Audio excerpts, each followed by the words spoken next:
رسول اللہ صلی اللہ علیہ وآلہ وسلم نے فرمایا، میری امت کی ایک جماعت جنت میں داخل ہوگی جس کی تعداد 70,000 ہوگی۔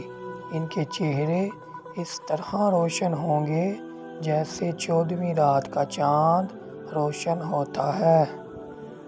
رسول اللہ صلی اللہ علیہ وآلہ وسلم نے فرمایا، اللہ تعالیٰ قیامت کے دن فرمائے گا، کہاں ہیں آپس میں محبت کرنے والے؟ میرے جلال کی قسم، آج کے دن میں ان کو اپنے سائے میں رکھوں گا، جس دن میرے سائے کے علاوہ اور کوئی سایہ نہ ہوگا۔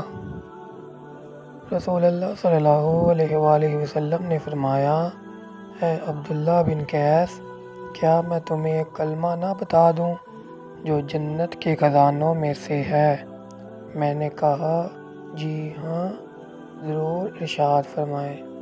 آپ صلی اللہ علیہ وآلہ وسلم نے فرمایا، لا حول ولا قوت الا باللہ۔ رسول اللہ صلی اللہ علیہ وآلہ وسلم نے فرمایا، اے لوگو، دشمن سے مقابلے کی تمنا نہ کرو بلکہ اللہ سے عافیت مانگو۔